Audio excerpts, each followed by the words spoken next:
بسم اللہ الرحمن الرحیم۔ سورۃ رعد، تفسیر القرآن۔ شروع اللہ کے نام سے جو بے حد مہربان نہایت رحم والا ہے۔ تفسیر۔ رحمان اور رحیم دونوں مبالغے کے صیغے ہیں اور رحمان میں رحیم سے زیادہ مبالغہ ہے۔ ترجمے میں ان سب باتوں کا لحاظ ہے۔ یہ آیتیں ہیں کتاب کی، اور جو کچھ اترا تجھ پر تیرے رب سے سو حق ہے، لیکن بہت لوگ نہیں مانتے۔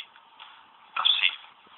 یعنی جو کچھ اس صورت میں پڑھا جانے والا ہے وہ عظیم الشان کتاب کی آیتیں ہیں۔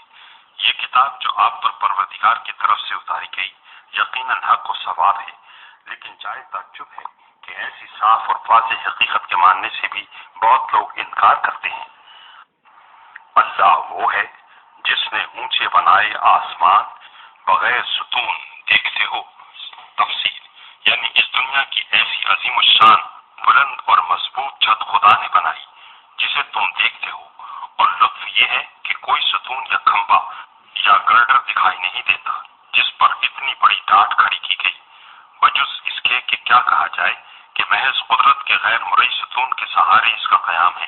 کشش اجسام کا نظریہ اگر صحیح ہو تو وہ اس آیت کے منافی نہیں، کیونکہ کشش کو عرفاً امد نہیں کہتے، اور امد کہا جائے تو مرئی نہیں ہے۔ روی ان ابن عباس و مجاہد والحسن و قتادہ وغیرہ، یعنی ان بزرگوں نے فرمایا کہ آسمانوں کے ستون ہیں جو ہم کو نظر نہیں آتے۔ پھر قائم ہوا عرش پر۔ تفسیر۔ استوا علی العرش کے متعلق سورہ اعراف 8ویں پارے کے آخر میں کلام کیا گیا ہے، وہاں ملاحظہ کر لیا جائے۔ اور کام میں لگا دیا سورج اور چاند کو، اور ہر ایک چلتا ہے وقت مقرر پر۔ تفسیر۔ یعنی سورج اپنا دور 1 سال میں اور چاند 1 ماہ میں پورا کرتا ہے۔ لأجل مسمن کے معنی وقت مقرر تک کے لیے جائیں تو یہ مطلب ہوگا کہ چاند سورج اسی طرح چلتے رہیں گے قیامت تک۔ تدبیر کرتا ہے کام کی، ظاہر کرتا ہے نشانیاں کہ شاید تم اپنے رب سے ملنے کا یقین کرو۔ تفسیر۔ یعنی جس نے ایسی عظیم مخلوقات کو پیدا کیا اسے دوبارہ پیدا کرنا کیا مشکل ہے۔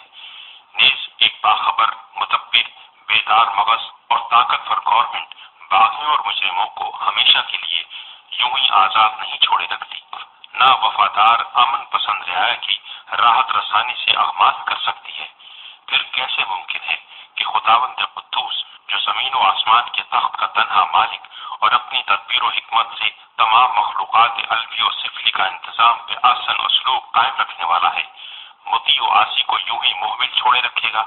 ضرور ہے کہ ایک دن وفاداروں کو وفاداری کا صلہ ملے اور مجرم اپنی سزا کو پہنچے۔ پھر جب اس زندگی میں مطیع و عاصی کے درمیان ہم ایسی صاف تفریق نہیں دیکھتے تو یقیناً ماننا پڑے گا کہ اس زندگی کے بعد کوئی دوسری زندگی ہے جس میں سب کو آسمانی عدالت کے سامنے حاضر ہو کر عمر بھر کے اعمال کا پھل چکھنا ہوگا۔ اور وہی ہے جس نے پھیلائی زمین اور رکھے اس میں بوجھ اور ندیاں۔ تفسیر۔ یعنی پہاڑ جو ایک جگہ کھڑے ہیں اور دریا جو ہر وقت چلتے رہتے ہیں، اور ہر میوے کے رکھے اس میں جوڑے 2 قسم۔ تفسیر۔ یعنی چھوٹا بڑا، کھٹا میٹھا، سیاہ و سفید، گرم و سرد، اور جدید تحقیق کے موافق ہر ایک میں نر و مادہ بھی پائے جاتے ہیں۔ ڈھانکتا ہے دن پر رات کو۔ تفسیر۔ اس کے معنی سورہ اعراف میں 8ویں پارے کے خاتمے پر بیان ہو چکے ہیں، وہاں دیکھ لیا جائے۔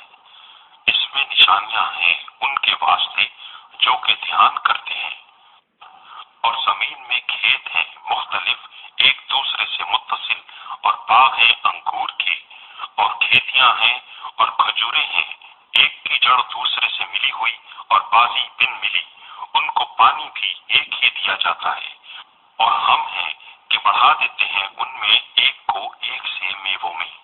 ان چیزوں میں نشانیاں ہیں ان کو جو غور کرتے ہیں۔ تفسیر۔ بلند آسمانوں کے مقابل پست زمین کا ذکر کیا۔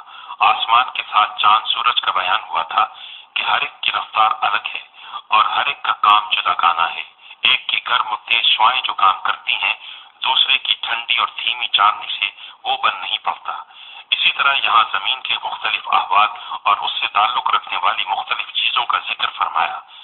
کہیں پہاڑ کھڑے ہیں، کہیں دریا رواں ہیں، جو میوے اور پھل پیدا ہوتے ہیں ان میں بھی شکل، صورت، رنگ، مزہ، چھوٹے بڑے بلکہ نر و مادہ کا اختلاف ہے۔ کبھی زمین دن کے اجالے سے روشن ہو جاتی ہے، کبھی رات کے سیاہ نقاب منہ پر ڈال لیتی ہے۔ پھر طرفہ تماشا یہ کہ چند قطعات زمین جو ایک دوسرے سے متصل ہیں ایک پانی سے سیراب ہوتے ہیں، ایک سورج کی شعاعیں سب کو پہنچتی ہیں، ایک ہی ہوا سب پر چلتی ہے۔ اس کے باوجود اس قدر مختلف پھول پھل لاتے ہیں اور باہم پیداوار کی کمی زیادتی کا اتنا فرق ہوتا ہے جو دیکھنے والوں کو حیرت زدہ کر دیتا ہے۔ غور و فکر کرنے والے ان نشانوں کو دیکھ کر سمجھ لیتے ہیں کہ ایک ہی ابر رحمت کی آبیاری یا ایک ہی آفتاب ہدایت کی موجودگی میں انسانوں کے مادی اور روحانی احوال کا اختلاف بھی کچھ مستبعد و مستنکر نہیں ہے، اور یہ کہ لامحدود قدرت کا کوئی زبردست ہاتھ آسمان سے زمین تک تمام مخلوق کے نظام ترکیبی کو اپنے قبضے میں لیے ہوئے ہے، جس نے ہر چیز کی استعداد کے موافق اس کے دائرۂ عمل و اثر کی بہت مضبوط حد بندی کر رکھی ہے۔ پھر ایسی لامتناہی قدرت و اختیار رکھنے والے خدا کو کیا مشکل ہے کہ ہم کو مرنے کے بعد دوبارہ زندہ کر دے اور اس عالم کے مخلوط عناصر کی کیمیاوی تحلیل کر کے ہر خیر و شر کو اس کے مستقر میں پہنچا دے۔ اور اگر تو عجیب بات چاہے تو عجب ہے ان کا کہنا کہ کیا جب ہو گئے ہم مٹی کیا نئے سرے سے بنائے جائیں گے؟ تفسیر، یعنی اس سے زیادہ عجیب بات کیا ہوگی کہ جس نے اول ایک چیز بنائی وہ دوبارہ بنانے پر قادر نہ ہو۔ وہی ہیں جو منکر ہوئے اپنے رب سے، اور وہی ہیں کہ طوق ہے ان کی گردنوں میں، اور وہ ہیں دوزخ والے، وہ اسی میں رہیں گے برابر۔ تفسیر، گویا یہ لوگ بے سے بادل موت کا انکار کر کے خداوند قدوس کی شہنشاہی سے منکر ہیں، تو ایسے باغیوں کا انجام یہی ہونا ہے کہ گلے میں طوق اور ہاتھ پاؤں میں ہتھکڑیاں اور بیڑیاں پہنا کر ابدی جیل خانے میں ڈال دیے جائیں، جو حقیقت میں ایسے ہی مجرموں کے لیے بنایا گیا ہے۔ اور جلد مانگتے ہیں تجھ سے برائی کو پہلے بھلائی سے۔ تفسیر، یعنی حق کو قبول نہیں کرتے جس سے دنیا و آخرت کی بھلائی ملے، کفر اختیار کرتے ہیں اور کہتے ہیں عذاب لے آؤ، اور گزر چکے ہیں ان سے پہلے بہت سے عذاب، اور تیرا رب معاف بھی کرتا ہے لوگوں کو باوجود ان کے ظلم کے، اور تیرے رب کا عذاب بھی سخت ہے۔ تفسیر، یعنی پہلے بتھیری قوموں پر عذاب آ چکے ہیں، تم پر بھی لے آنا کیا مشکل تھا۔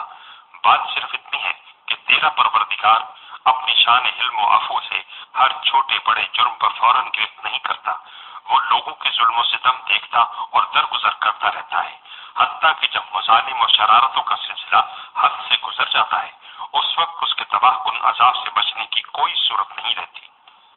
اور کہتے ہیں کافر کیوں نہ اتری اس پر کوئی نشانی اس کے رب سے۔ تفسیر، یعنی جو نشانی ہم مانگتے ہیں وہ کیوں نہیں اتری جسے دیکھ کر ہم ایمان لانے پر مجبور ہو جاتے۔ تیرا کام تو ڈر سنا دینا ہے، اور ہر قوم کے لیے ہوا ہے راہ بتانے والا۔ تفسیر، یعنی آیات کا اتارنا آپ کے قبضے میں نہیں، یہ تو خدا کا کام ہے، جو آیت پیغمبر کی تصدیق کے لیے مناسب ہو دکھلائے۔ آپ کا فرض اسی قدر ہے کہ خیر خواہی کی بات سنا دے اور برائی کے مہلک انجام سے لوگوں کو آگاہ کر دے۔ پہلے بھی ہر قوم کی طرف ہادی، راہ بتانے والے اور نذیر ڈرانے والے آتے رہے ہیں، ان میں کسی کا یہ دعویٰ نہیں ہوا کہ جو نشان معاندین طلب کریں گے ضرور دکھلا کر رہیں گے۔ ہاں، خدا کی راہ دکھانا ان کا کام تھا، وہی آپ صلی اللہ علیہ وسلم کا کام ہے۔ البتہ وہ خاص قوم کے لیے ہادی تھے، آپ صلی اللہ علیہ وسلم دنیا کی ہر قوم کے لیے ہیں۔ اللہ جانتا ہے جو پیٹ میں رکھتی ہے ہر مادہ۔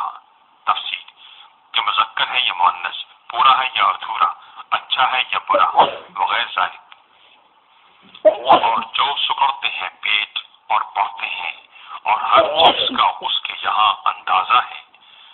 تفسیر، یعنی حاملہ کے پیٹ میں ایک بچہ ہے یا زیادہ، پورا بن چکا ہے یا ناتمام ہے، تھوڑی مدت میں پیدا ہوگا یا زیادہ میں، غرض پیٹ کے کھٹنے پڑنے کے تمام اسرار و اسباب اور اوقات و احوال کو پوری طرح جانتا ہے اور اپنے علم محیط کے موافق ہر چیز کو ہر حالت میں اس کے اندازہ اور استعداد کے موافق رکھتا ہے۔ اسی طرح اس نے جو آیات انبیاء علیہ السلام کی تصدیق کے لیے اتاری ہیں ان میں خاص اندازہ اور مصالح و حکم ملحوظ رہی ہیں۔ جس وقت جس قدر بنی آدم کی استعداد و صلاحیت کے مطابق نشانات کا ظاہر کرنا مصلحت تھا اس میں کمی نہیں ہوئی۔ باقی قبول کرنے اور منتفع ہونے کے لحاظ سے لوگوں کا اختلاف ایسا ہی ہے جیسے حوامل کے پیٹ سے پیدا ہونے والوں کے احوال تفاوت استعداد و تربیت کی بنا پر مختلف ہوتے ہیں۔ جاننے والا پوشیدہ اور ظاہر کا سب سے بڑا برتر تفصیل یہ علم الہی کی لامحدود وسعت و احاطہ کا بیان ہوا، یعنی دنیا کی کوئی کھلی چھپی چیز اس سے پوشیدہ نہیں اور تمام عالم اس کے زیر تصرف ہے۔ برابر ہے تم میں جو آہستہ بات کہے اور جو کہے پکار کر، اور جو چھپ رہا ہے رات میں اور جو گلیوں میں پھرتا ہے دن کو۔ تفسیر علم الہی کا عموم بیان کر کے بلحاظ مناسبت مقام خاص احوال مکلفین کی نسبت بتلاتے ہیں کہ تمہارے ہر قول و فعل کو ہمارا علم محیط ہے۔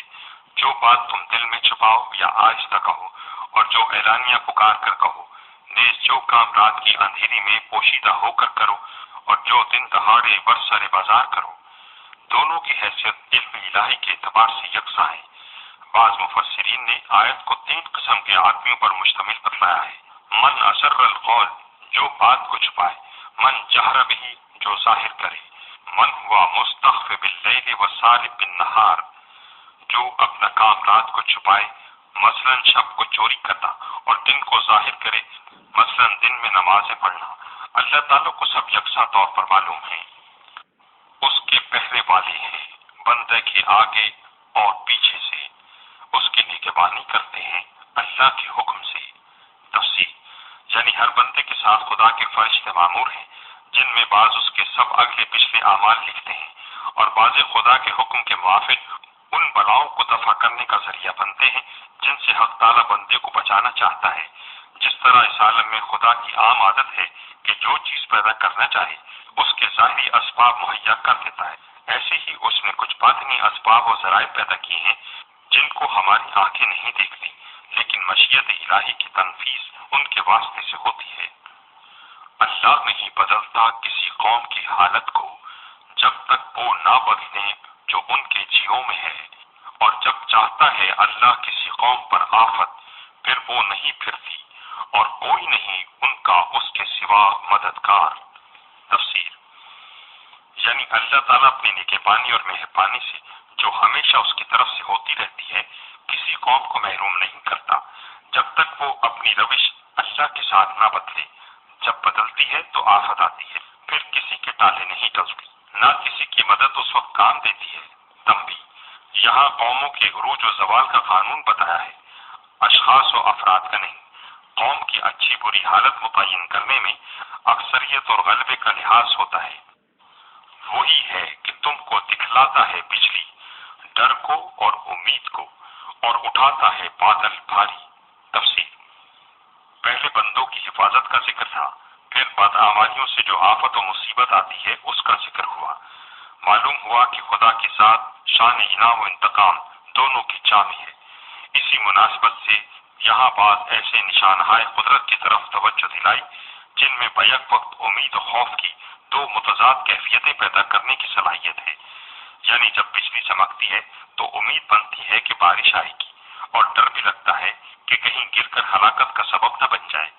بھاری بادل پانی کے بھرے ہوئے آتے ہیں تو خوشی ہوتی ہے کہ باران رحمت کا نزول ہوگا، ساتھ ہی فکر رہتی ہے کہ پانی کا طوفان نہ آ جائے۔ ٹھیک اسی طرح انسان کو چاہیے کہ رحمت الہی کا امیدوار رہے مگر اللہ سے مامون اور بے فکر نہ ہو۔ اور پڑتا ہے گرجنے والا خوبیاں اس کی اور سب فرشتے اس کے ڈر سے۔ تفسیر یعنی گرجنے والا بادل یا فرشتہ زبان حال یا قال سے حق تعالیٰ کی تسبیح و تمجید کرتا ہے۔ وَإِن مِّن شَيْءٍ إِلَّا يُسَبِّحُ بِحَمْدِهِ وَلَٰكِن لَّا تَفْقَهُونَ تَسْبِيحَهُمْ اور تمام فرشتے ہیبت و خوف کے ساتھ اس کی حمد و ثنا اور تسبیح و تمجید میں مشغول رہتے ہیں۔ تنبیہ رعد و برق وغیرہ کے متعلق متعلق آج کل کی تحقیق یہ ہے کہ بادلوں میں قوت قہر پایہ موجبہ پائی جاتی ہے اور زمین میں قہر پایہ سالب۔ جو بادل زمین سے زیادہ نزدیک ہو اس میں گاہ بگاہ زمین کی سالب قہر پایہ سرایت کر جاتی ہے۔ پھر اس بادل کے اوپر بسا اوقات وہ بادل گزرتے ہیں جن میں قہر پایہ موجود ہے، اور یہ قاعدہ تجربے سے معلوم ہو چکا ہے کہ مختلف قسم کے قہر پایہ رکھنے والے دو جسم جب محاذی ہوں تو ہر ایک اپنے اندر دوسرے کی قہر پایہ کو جذب کرتا ہے تاکہ دونوں کی قہر پایہ متحد ہو جائے۔ اسی قاعدے سے اوپر نیچے والے بادل جب ایک دوسرے کی قوت قہر پایہ کو اپنی طرف کھینچتے ہیں تو دونوں کے مل جانے سے شدید حرارت پیدا ہو جاتی ہے، اور اس حرارت شدیدہ سے دونوں بادلوں کے حجم کے مناسب ایک آتشی شعلہ اٹھتا ہے جو صاعقہ کہلاتا ہے۔ اسی صاعقہ کی چمک اور روشنی برق کہلاتی ہے، اور ہوا میں اس کے سرایت کرنے سے جو آواز نکلتی ہے وہ رعد ہے۔ قہر پا کا یہی آتشی شرارہ کبھی بادلوں اور ہواؤں کو پھاڑ کر نیچے گرتا ہے، جس کے نہایت عجیب و غریب افعال و آثار مشاہدہ کیے ہیں۔ علاوہ اس کے کہ وہ مکانوں کو گراتا، پہاڑوں کو شق کرتا اور جانداروں کی ہلاکت کا سبب بنتا ہے۔ بعض اوقات دیکھا گیا ہے کہ اس نے نہایت احتیاط سے ایک آدمی کے بدن سے کپڑے اتار کر کسی درخت کی شاخ پر رکھ دیے ہیں، مگر پہننے والے جسم کو کچھ صدمہ نہیں پہنچا، جسے دیکھ کر خیال گزرتا ہے کہ بجلی کے اس آتشی شعلے میں کوئی ذی شعور اور ذی اختیار قوت غیر مرئی طریقے سے کام کر رہی ہے۔ ہم کو ضرورت نہیں کہ اوپر بیان کیے ہوئے نظریے کا انکار کریں، لیکن یہ بیان کرنے والے خود اقرار کرتے ہیں کہ روح کی طرح قوت قہر پایہ کی اصل حقیقت پر بھی اس وقت تک پردہ پڑا ہوا ہے۔ انبیاء علیہ السلام اور دوسرے ارباب کشف و شہود کا بیان یہ ہے، انبیاء علیہ السلام اور دوسرے ارباب کشف و شہود کا بیان یہ ہے کہ تمام نظام عالم میں ظاہری اسباب کے علاوہ باطنی اسباب کا ایک عظیم الشان سلسلہ کار فرما ہے۔ جو کچھ ہم یہاں دیکھتے ہیں وہ صرف صورت ہے، لیکن اس صورت میں جو غیر مرئی حقیقت پوشیدہ ہے اس کے ادراک تک عام لوگوں کی رسائی نہیں، صرف باطنی آنکھ رکھنے والے اسے دیکھتے ہیں۔ آخر تم جو نظریات بیان کرتے ہو، مثلا یہ ہے قوت قہر پایہ کا موجب سالبہ ہونا وغیرہ، اس کا علم بھی چند حکمائے تبعین کے سوا بلا واسطہ کس کو ہوتا ہے؟ کم از کم اتنا وثوق انبیاء کے مشاہدات و تجربات پر کر دیا جائے تو بہت سے اختلافات مل سکتے ہیں۔ احادیث سے پتہ چلتا ہے کہ دوسرے نوامیس طبیعیہ کی طرح بادلوں اور بارشوں کے انتظامات پر بھی فرشتوں کی جماعتیں تعینات ہیں، جو بادلوں کو مناسب مواقع پر پہنچانے اور ان سے حسب ضرورت و مصلحت کام لینے کی تدبیر کرتی ہیں۔ اگر تمہارے بیان کے موافق بادل اور زمین وغیرہ کی قہر پایہ کا مدبر کوئی غیر مرئی فرشتہ ہو تو انکار کی کون سی وجہ ہے، جس کو تم شرارہ قہر پایہ کہتے ہو؟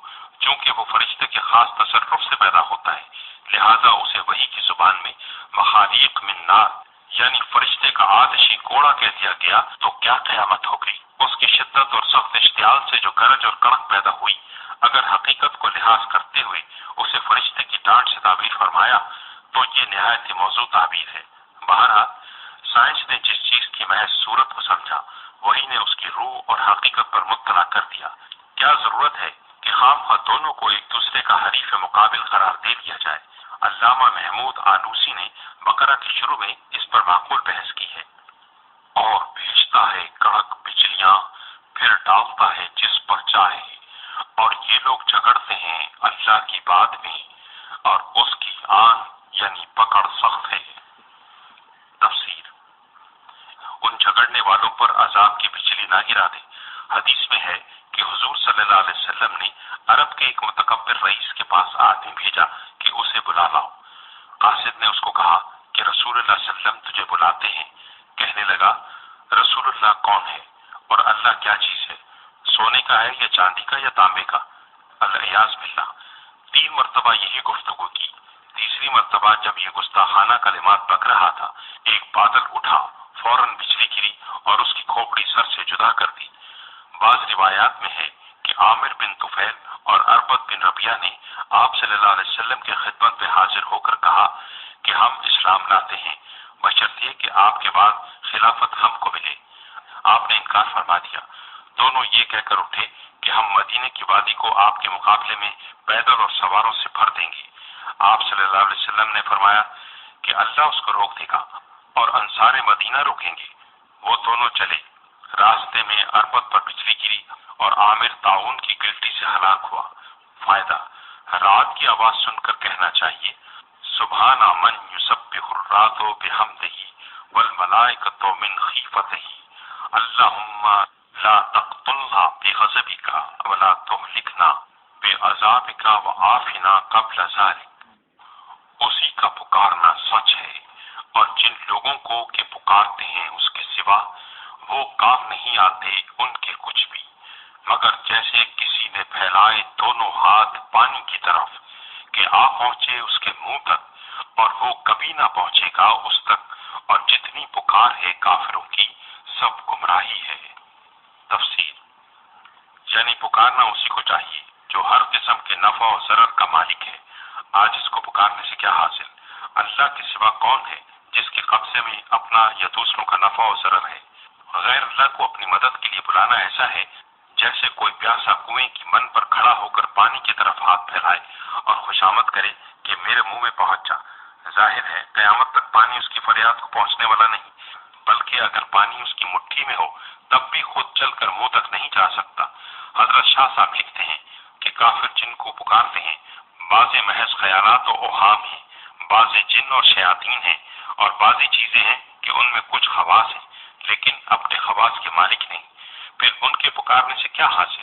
جیسے آگ یا پانی اور شاید ستارے بھی اسی قسم میں ہوں۔ اور اللہ کو سجدہ کرتا ہے جو کوئی ہے آسمانوں اور زمین میں، خوشی سے اور زور سے، اور ان کی پرچھائیاں صبح اور شام۔ تفسیر: حضرت شاہ صاحب لکھتے ہیں جو اللہ پر یقین لایا خوشی سے سر رکھتا ہے اس کے حکم پر، اور جو نہ یقین لایا آخر اس پر بھی بے اختیاری اسی کا حکم جاری ہے، اور پرچھائیاں صبح اور شام زمین پر پسر جاتی ہیں۔ یہی ہے ان کا سجدہ۔ مطلب یہ ہے کہ جواہر ہوں یا اعراض، کوئی چیز اللہ کے حکم تکوینی سے باہر نہیں ہو سکتی۔ اس کے نفوذ و اقتدار کے سامنے سب منقاد و سر بسجود ہیں۔ سائے کا گھٹنا بڑھنا، داہنے بائیں مائل ہونا، سب اسی کے ارادہ اور مشیت سے ہے۔ صبح شام کا ذکر شاید اس لیے کیا کہ ان وقتوں میں زمین پر سائے کا پھیلاؤ زیادہ نمایاں ہوتا ہے۔ پوچھ کون ہے رب آسمان اور زمین کا، کہتے اللہ ہے۔ کہہ پھر کیا تم نے پکڑے ہیں اس کے سوا ایسے حمایتی جو مالک نہیں اپنے بھلے اور برے کے؟ تفسیر: یعنی جب ربوبیت کا اقرار صرف خدا کے لیے کرتے ہو پھر مدد کے لیے دوسرے حمایتی کہاں سے تجویز کر لیے، حالانکہ وہ ذرہ برابر نفع و نقصان کا مستقل اختیار نہیں رکھتے۔ کہہ کیا برابر ہوتا ہے اندھا اور دیکھنے والا، یا کہیں برابر ہے اندھیرا اور اجالا؟ تفسیر: یعنی موحد و مشرک میں ایسا فرق ہے جیسے بینا اور نابینا میں، اور توحید و شرک کا مقابلہ ایسا سمجھو جیسے نور و ظلمت سے۔ تو کیا ایک اندھا مشرک جو شرک کی اندھیریوں میں بڑا ٹامک ٹوئیاں مار رہا ہو اس مقام پر پہنچ سکتا ہے جہاں ایک موحد کو پہنچنا ہے جو فہم و بصیرت اور ایمان و عرفان کی روشنی میں فطرت انسانی کے صاف راستے پر چل رہا ہے؟ ہرگز دونوں ایک نتیجے پر نہیں پہنچ سکتے۔ کیا ٹھہرائے ہیں انہوں نے اللہ کے لیے شریک کہ انہوں نے کچھ پیدا کیا ہے جیسے پیدا کیا اللہ نے، پھر مشتبہ ہو گئی پیدائش ان کی نظر میں؟ کہہ اللہ ہے پیدا کرنے والا ہر چیز کا، اور وہی ہے اکیلا زبردست۔ تفصیل: یعنی جیسی مخلوقات خدا تعالیٰ نے پیدا کی، کیا تمہارے دیوتاؤں نے ایسی کوئی چیز پیدا کی ہے جسے دیکھ کر ان پر خدائی کا شبہ ہونے لگا؟ وہ تو ایک مکھی کا پر اور ایک مچھر کی ٹانگ بھی نہیں بنا سکتے، بلکہ تمام چیزوں کی طرح خود بھی اس اکیلے زبردست خدا کی مخلوق ہیں۔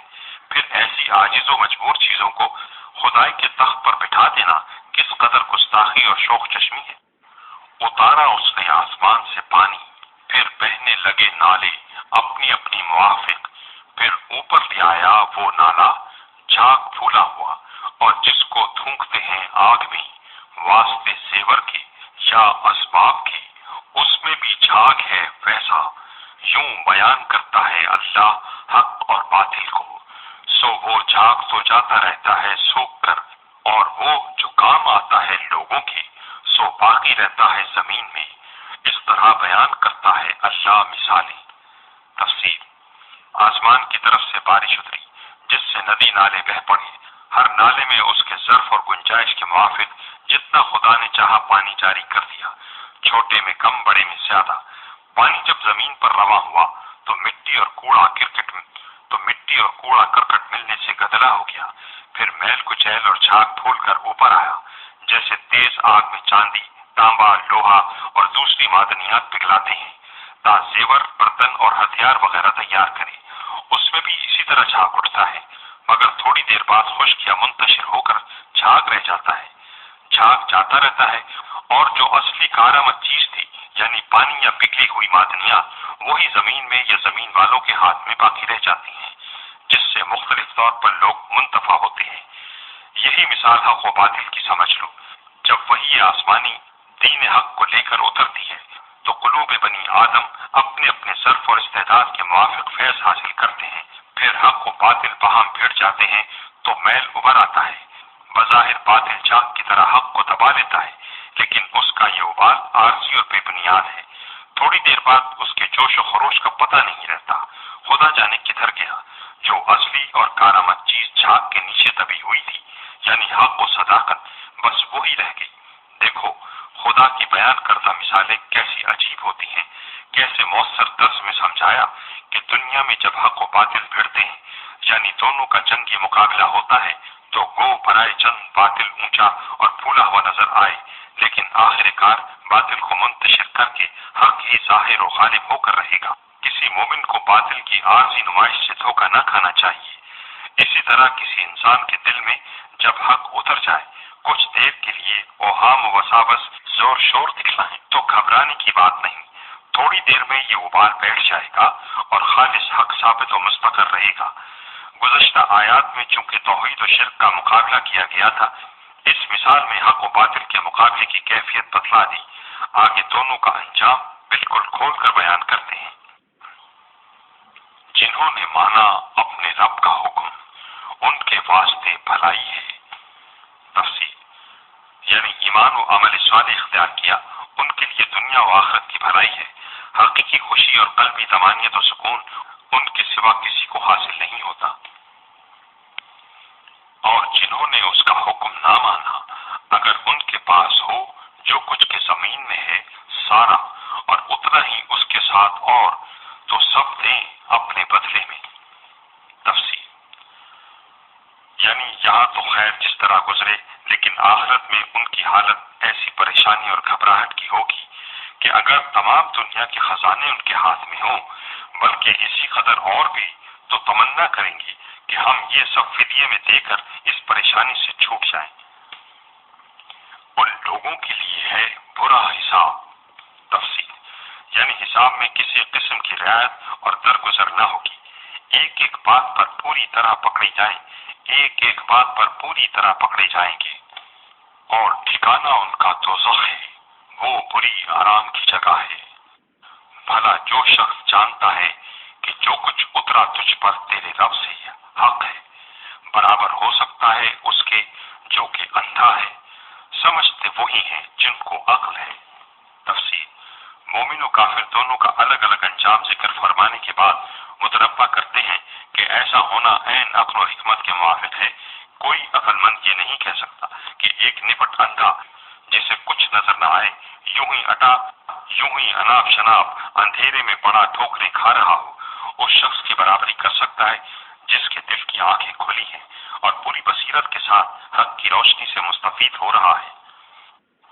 وہ لوگ جو پورا کرتے ہیں اللہ کے عہد کو اور نہیں توڑتے اس عہد کو۔ تفسیر: یعنی اللہ سے جو عہد ازل میں ہو چکا ہے، یعنی عہد الست جس پر انسان کی فطرت خود گواہ ہے، اور جو انبیاء کی زبانی عہد لیے گئے، ان سب کو پورا کرتے ہیں، کسی کو توڑتے نہیں۔ نیز بذات خود کسی معاملے میں خدا سے یا بندوں سے جو عہد و پیمان باندھے ہیں، بشرطے کہ معصیت نہ ہو، اس کی خلاف ورزی نہیں کرتے۔ اور وہ لوگ جو ملاتے ہیں جس کو اللہ نے فرمایا ملانا۔ تفسیر: یعنی صلہ رحم کرتے ہیں، یا ایمان و عمل کے ساتھ، یا حقوق العباد کو حقوق اللہ کے ساتھ ملاتے ہیں، یا اسلامی اخوت کو قائم رکھتے ہیں، یا انبیاء علیہ السلام میں تفریق نہیں کرتے کہ کسی کو مانے کسی کو نہ مانے، اور ڈرتے ہیں اپنے رب سے اور اندیشہ رکھتے ہیں برے حساب کا۔ تفسیر یعنی حق تعالیٰ کی عظمت و جلال کا تصور کر کے لرزاں و ترساں رہتے ہیں، اور یہ اندیشہ لگا رہتا ہے کہ دیکھیے وہاں جب ذرہ ذرہ کا حساب ہوگا کیا صورت پیش آئے گی۔ اور وہ لوگ جنہوں نے صبر کیا خوشی کو اپنے رب کی۔ تفسیر یعنی مصائب و شدائد اور دنیا کی مکروہات پر صبر کیا، کسی سختی سے گھبرا کر اطاعت کے راستے سے قدم نہیں ہٹایا، نہ معصیت کی طرف جھکے، اور صبر و استقلال محض حق تعالیٰ کی رضا اور خوشنودی حاصل کرنے کے لیے دکھلایا، اس لیے نہیں کہ دنیا انہیں بہت صابر اور مستقل مزاج کہے، نہ اس لیے کہ بجز صبر کے چارہ نہ رہا تھا، مجبور ہو گئے تو صبر کر کے بیٹھ رہے، اور قائم رکھی نماز اور خرچ کیا ہمارے دیے میں سے پوشیدہ اور ظاہر۔ تفسیر پوشیدہ کو شاید اس لیے مقدم رکھا کہ پوشیدہ خیرات کرنا افضل ہے، الا یہ کہ مصلحت شرعی اعلانیہ دینے میں ہو، اور کرتے ہیں برائی کے مقابلے میں بھلائی۔ تفسیر یعنی برائی کا جواب بھلائی سے دیتے ہیں، سختی کے مقابلے میں نرمی برتتے ہیں، کوئی ظلم کرتا ہے یہ معاف کرتے ہیں، بشرطے کہ معافی سے برائی کی ترقی کرنے کا اندیشہ نہ ہو، بدی سے بچ کر نیکی اختیار کرتے ہیں، اگر کبھی کوئی برا کام ہو جاتا ہے تو اس کے مقابلے میں بھلا کام یعنی توبہ اور اس گناہ کی تلافی کرتے ہیں۔ ان لوگوں کے لیے ہے آخرت کا گھر، باغ ہیں رہنے کے۔ تفسیر یعنی جن میں ہمیشہ رہیں گے، داخل ہوں گے ان میں، اور جو نیک ہوئے ان کے باپ دادوں میں اور جوڑوں میں اور اولاد میں۔ تفسیر آبا کا لفظ تقریباً کہا ہے، جس میں امہات یعنی مائیں بھی شامل ہیں۔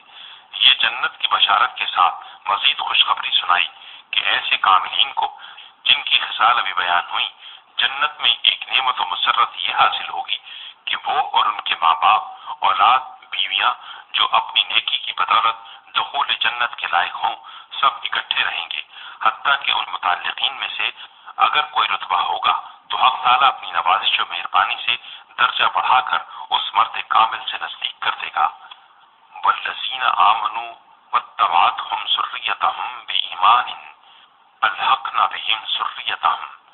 اس سے معلوم ہوا کہ بدون ایمان و عمل صالح کے محض کاملین کی قرابت کافی نہیں، ہاں ایمان و عمل صالح موجود ہو تو تعلق قرابت سے کچھ ترقی درجات ممکن ہے۔ اور فرشتے آئیں ان کے پاس ہر دروازے سے، کہیں گے سلامتی تم پر، بدلے اس کے کہ تم نے صبر کیا تو خوب ملا عاقبت کا گھر۔ تفسیر صحیح حدیث میں جنت کے 8 دروازے بیان ہوئے ہیں، مطلب یہ ہے کہ ان کاملین کی تعظیم و تکریم کے لیے خدا کے پاک فرشتے ہر طرف سے تحائف و ہدایہ لے کر حاضر ہوں گے۔ احادیث میں ہے کہ خلق اللہ میں سے اول وہ فقراء مہاجرین جنت میں داخل ہوں گے جو سختیوں اور لڑائیوں میں سینہ سپر ہوتے اور رخنہ بندی کے وقت کام آتے تھے، جو حکم ان کو ملتا اس کی تعمیل کے لیے ہمیشہ مستعد رہتے، دنیا کی حاجتیں اور دل کے ارمان دل ہی میں لے کر یہاں سے رخصت ہو گئے۔ قیامت کے دن حق تعالیٰ فرمائے گا، میرے وہ بندے کہاں ہیں؟ حاضر ہوں، جو میرے راستے میں لڑے، میرے لیے تکلیفیں اٹھائیں اور جہاد کیا، جاؤ جنت میں بے کھٹ کے داخل ہو جاؤ۔ پھر ملائکہ کو حکم ہوگا کہ میرے ان بندوں کے پاس حاضر ہو کر سلام کرو، وہ عرض کریں گے خداوندہ ہم تیری بہترین مخلوق ہیں، کیا ہم بارگاہ قرب کے رہنے والوں کو حکم دیتے ہیں کہ ان زمینی باشندوں کے پاس حاضر ہو کر سلام کریں؟ ارشاد ہوگا، ہاں یہ میرے وہ بندے ہیں جنہوں نے توحید پر جان دی، دنیا کے سب ارمان اپنے سینوں میں لے کر چلے آئے، میرے راستے میں جہاد کیا اور ہر تکلیف کو خوشی سے برداشت کرتے رہے۔ یہ سن کر فرشتے ہر طرف سے ان کی خدمت میں حاضر ہوں گے اور کہیں گے سلام علیکم بما صبرتم فنعم عقبی الدار۔ حدیث میں ہے کہ نبی کریم صلی اللہ علیہ وسلم ہر سال کے آغاز میں قبور شہداء پر تشریف لے جاتے اور فرماتے سلام علیکم بما صبرتم فنعم عقبی الدار۔ یہی طرز عمل ابو بکر، عمر اور عثمان رضی اللہ عنہم کا رہا۔ اور جو لوگ توڑتے ہیں عہد اللہ کا مضبوط کرنے کے بعد اور قطع کرتے ہیں اس چیز کو جس کو فرمایا اللہ نے جوڑنا، اور فساد اٹھاتے ہیں ملک میں، ایسے لوگ ان کے واسطے ہے لعنت اور ان کے لیے ہے برا گھر۔ تفسیر: سعداء کے مقابل یہاں اشقیاء کی عادت و خصائل اور آخری انجام بتلایا ہے۔ ان کا کام یہ ہے کہ حق تعالیٰ سے بد عہدی کریں، جن چیزوں کے جوڑنے کا حکم دیا تھا انہیں توڑیں، ملک میں فتنہ و فساد کی آگ بھڑکائیں، دوسروں پر اور اپنی جانوں پر ظلم کرنے سے نہ رکیں۔ یہی لوگ ہیں جو خدا کی رحمت سے دور پھینک دیے گئے اور سب سے زیادہ برے مقام پر پہنچنے والے ہیں۔ اللہ کشادہ کرتا ہے روزی جس کو چاہے اور تنگ کرتا ہے۔ تفسیر: یعنی دنیا کے عیش و فراخی کو دیکھ کر سعادت و شقاوت کا فیصلہ نہیں ہوتا، نہ یہ ضروری ہے کہ جس کو دنیا میں خدا نے رزق اور پیسہ زیادہ دیا ہے وہ اس کی بارگاہ میں مقبول ہو۔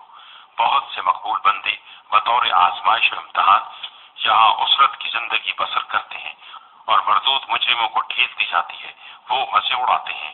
یہی دلیل اس کی ہے کہ اس زندگی کے بعد کوئی دوسری زندگی ہے جہاں ہر شخص کو اس کے نیک و بد اعمال کا پورا پھل مل کر رہے گا۔ بہرحال دنیا کی تنگی و فراخی مقبول و مردود ہونے کا معیار نہیں بن سکتا۔ اور فریفتہ ہیں دنیا کی زندگی پر، اور دنیا کی زندگی کچھ نہیں آخرت کے آگے مگر متاع حقیر۔ تفسیر: یعنی اسی کو مقصود سمجھ کر اتراتے اور اکڑتے ہیں، حالانکہ آخرت کے مقابلے میں دنیا کی زندگی محض ہیچ ہے۔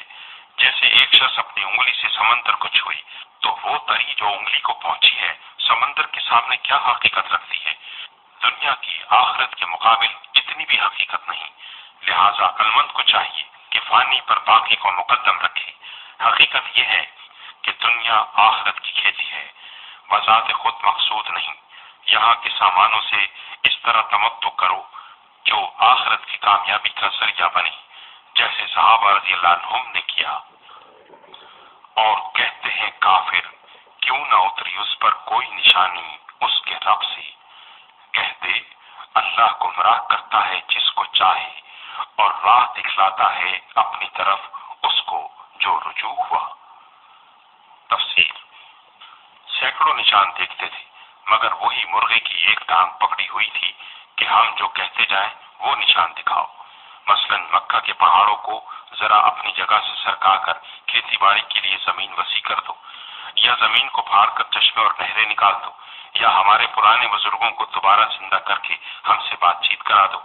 غرض کوئی نشان ایسا دکھلاؤ جو ہم کو ایمان لانے پر مجبور کر دے۔ اس کا جواب دیا کہ بے شک خدا ایسے نشان دکھلانے پر قدرت رکھتا ہے، لیکن اس کی حکمت و عادت مقتضی نہیں کہ تمہاری فرمائشیں پوری کیا کرے۔ پیغمبروں کی تصدیق کے لیے جس قدر ضرورت ہے اس سے زائد نشانات دکھلا چکا اور دکھلا رہا ہے۔ دوسرے سینکڑوں معجزات سے قطع نظر کر کے اکیلا قرآن ہی کیسا عظیم الشان نشان پیغمبر کی صداقت کا ہے۔ جب تم ان نشانوں کو دیکھ کر راہ راست پر نہ آئے اور حق کی طرف رجوع نہ ہوئے تو معلوم ہوا کہ قدیم قانون کے موافق خدا کی مشیت یہی ہے کہ تم کو تمہاری پسند کردہ گمراہی میں چھوڑے رکھے۔ بلا شبہ اگر تم اتنے بڑے بڑے نشان دیکھ کر اس کی طرف رجوع ہوتے تو وہ اپنی عادت کے موافق تم کو آگے بڑھاتا اور حقیقی کامیابی تک پہنچنے کی راہیں دکھاتا۔